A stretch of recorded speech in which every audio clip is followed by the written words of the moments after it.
조선야담 이야기 시작합니다. 옛날 옛적 어느 산골에 마음씨 착한 숫장수가 살았습니다. 이 마음씨 착한 숫장수는 열심히 숯을 구워 팔았죠. 그런데도 늘 가난합니다. 그도 그럴 것이 없는 살림에 백발이 다 된 어머님과 어린 자식들이 있으니 열심히 일해도 겨우 입에 풀칠하기도 바빴죠. 그러던 어느 날도 숯을 구워 숯을 팔러 갈 채비를 합니다. 한 번 나가면 며칠이나 지나야 돌아오니 말입니다.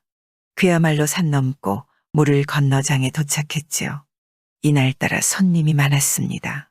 숯을 부리기도 전에 불이 나게 팔렸지요. 숯장수는 여태까지 숯을 이렇게 빨리 팔아보기도 처음이었습니다. 안 그래도 늘 장에 오면 집에 있는 가족들이 생각났었지요. 이참에 장 구경도 하면서 아이들 먹을 보리쌀도 사고 어머니가 좋아하는 짭조름한 귀한 생선도 삽니다. 아내 것으로는 집신도 샀지요. 비록 예쁜 꽃씨는 아니어도 아내가 좋아할 걸 생각하니 절로 흥이 납니다. 이 정도면 얼마 동안 걱정 없겠군. 장에 나와 처음으로 지게를 든든히 채워 돌아가니 발걸음이 나는 듯 했지요. 날이 더 저물기 전에 집으로 향합니다. 집에 가는 발길이 이리 가벼울 때가 있었을까요? 숫장수가 흥얼흥얼 콧노래를 부르며 집으로 가는데 한 곡에 넘으니 새끼새가 둥지에서 떨어져 울고 있지 뭡니까? 작은 새가 어미도 없이 떨어져 울고 있으니 집에 있는 자식들이 생각납니다. 숫장수는 자신이 입고 있던 옷고름을 잘라서 새의 부러진 다리에 친친 매주었습니다. 그러니 마음이 편합니다. 두 곡에 넘으니 아기를 업고 있는 여인이 배가 고파 구걸을 하고 있습니다. 그 여인을 보고 있자니 집에 있는 아내가 생각납니다. 얼마나 배고프고 고단할까 하고 말입니다.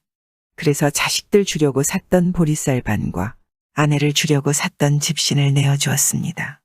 그래야 발길이 떨어질 것 같았죠. 이것밖에 못 드려 미안합니다. 숫장수는 더 주지 못해 그저 안타깝기만 합니다. 세 곡에 넘으니 불쌍한 거지 노인이 추위에 떨고 있지 뭡니까? 바람이 싸늘하고 날씨도 추운데 거적대기 하나 못 걸치고 달달 떨고 있었죠. 얼마나 굶었는지 뼈가 앙상하게 드러나 보입니다. 어머니가 생각납니다. 아이고, 어르신 얼른 제 옷을 걸치세요. 그리고 숫장수는 가지고 있던 남은 보리쌀이랑 어머님 주려고 샀던 생선을 몽땅 주었습니다. 아이고, 이런. 자네 걸 내게 몽땅 다 주면 자네는 어쩌려고 그러나. 저야 건강하니 또 숯 팔면 됩니다. 집에 보리쌀도 조금 있고요. 숫장수의 지게에는 이제 아무것도 없었습니다. 빈지게를 지고 집을 향했지요. 숫장수가 가려니까 거지 노인이 부릅니다. 정말 착한 젊은이일세. 내 꼴이 이렇다 한들 그냥 받을 수 있겠나? 내가 점을 좀 볼 줄 아는데 보답으로 점괘를 봐주겠네. 도움이 될 걸세. 숫장수도 자신의 점괘가 궁금하기도 하고 노인이 보답하고자 하니 점괘를 듣기로 합니다. 숫장수를 본 노인이 세 가지를 말해줍니다. 그리고 일러준 대로 하지 않으면 화를 면치 못할 것이라고도 했지요. 참 알쏭달쏭한 말이었습니다. 숫장수는 노인이 알려준 세 가지 말을 중얼거리며 걸어갑니다. 걷다 보니 나루터에 이르렀죠. 배를 타려는 사람들이 서둘러 배에 오르고 있었습니다. 둥글둥글 옹기 파는 옹기장수, 오색 빛깔 비단 파는 비단장수, 푸드덕푸드덕 씨암탉 사온 노총각까지 타고 숫장수가 배 타려는데 갑자기 바람이 휘잉 불었죠. 그땐 노인이 말한 세 가지 점괘 중에 하나가 생각납니다. 바람 불면 타지 마라. 가만히 서 있는 숫장수를 보고 뱃사공이 소리칩니다. 탈까요 말까요? 오늘 이 배가 마지막 배요. 숫장수는 한참을 고민했지요. 난 그냥 안 탈랍니다. 숫장수는 좀 돌아가더라도 산을 넘어 가기로 합니다. 한참 산길을 걸어가다 배를 보낸 게 좀 아쉬워 뒤를 돌아봤죠. 이게 웬일일까요? 숫장수는 깜짝 놀랍니다. 너무 놀라 한참을 멍하니 서 있었죠. 갑자기 바람이 거세져서 자신이 타려던 배가 뒤집히고 말았던 것입니다. 놀란 숫장수는 가슴을 쓸어내립니다. 큰일 날 뻔했구나. 어르신이 알려준 말이 딱 맞았어.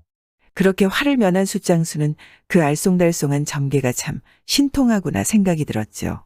어느새 날은 저물고 밤 짐승들은 여기저기서 울어댑니다. 먼 길을 돌아오니 밤이 되도록 마을을 만나지 못했지요. 이거 큰일이군. 오늘은 안 들어가면 가족들이 걱정할 텐데. 그래도 갈 길이 머니 어디서 좀 자고 가야겠다. 숫장수가 잠잘 데를 찾는데 마땅한 데가 없었습니다. 그때 동굴 하나가 보였지요. 옳거니 저 동굴에서 하룻밤 자고 가야겠다. 그런데 하필이면 그곳은 도깨비 굴이었지 뭡니까. 우락부락 도깨비 떼가 숫장수를 보고는 무섭게 달려듭니다. 숫장수는 아이고 이젠 죽었구나 싶었는데 노인의 점괘가 또 생각났습니다. 무섭거든 춤을 춰라. 숫장수는 덩실덩실 춤을 추기 시작했지요. 도깨비란 놈들이 본 뒤 심심한 걸 참지 못하고 노는 걸 좋아하니 아주 신이 납니다. 참 재미난 춤일세. 이 사람 완전 춤꾼이군. 도깨비들은 숫장수 춤을 따라하기 시작했지요. 그리고 다 같이 덩실덩실 날이 꼴딱 새도록 멈추지 않고 춤을 추었습니다. 날이 밝고 다행히 도깨비들이 돌아갈 시간이 되었지요. 도깨비들은 숫장수 덕분에 잘 놀았다며 이것저것 선물을 줍니다. 금은보와 한가득, 황소 한 마리, 비단 20필, 보물이 가득 쏟아졌지요. 숫장수는 노인의 점괘대로 그저 화를 면하려고 춤을 췄는데 횡재를 한 것이지요. 집에 가자. 에헤라디아 금은보와 가득 싣고 집에 가자. 집에 돌아온 숫장수를 보자마자 식구들은 버선발로 뛰어나와 반겼습니다. 며칠 만에 무사히 돌아왔으니 얼마나 반갑겠습니까? 숫장수도 어찌나 반가운지 단숨에 달려갔지요. 아이들을 안고 살인문을 열고 들어가려다가 노인의 마지막 점괘가 퍼뜩 생각납니다. 반갑거든 설설 뛰어라. 숫장수는 얼른 넙죽 엎드려 설설 기기 시작합니다. 아이들도 그 모습이 재밌던지 같이 설설 기었지요. 그런데 툇마루 밑에서 뭔가 끔벅끔벅합니다. 뭔가 해서 가까이가 자세히 보았지요. 툇마루 밑에서 끔벅이는 것은 도둑놈 눈이지 뭡니까? 도대체 도둑놈이 언제부터 숨어 있었단 말인가? 도둑놈도 놀라고 숫장수도 놀라고 모두가 놀랐지요.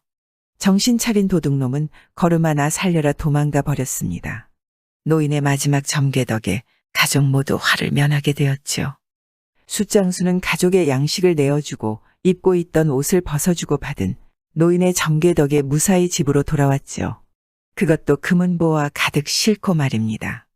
숫장수는 그 후로도 어려운 사람, 배고픈 사람, 추운 사람을 외면하지 않고 늘 나누어 베풀었습니다. 그리고 늘 명심했지요. 바람 불면 타지 않고 무서울 땐 춤을 추고 반갑거든 설설기면서 위기를 지혜롭게 넘기며 살았습니다. 착하게 살면서 지혜롭기까지 한 마음 따뜻한 숫장수 이야기였습니다. 구독과 좋아요와 함께 오늘도 좋은 날 되세요.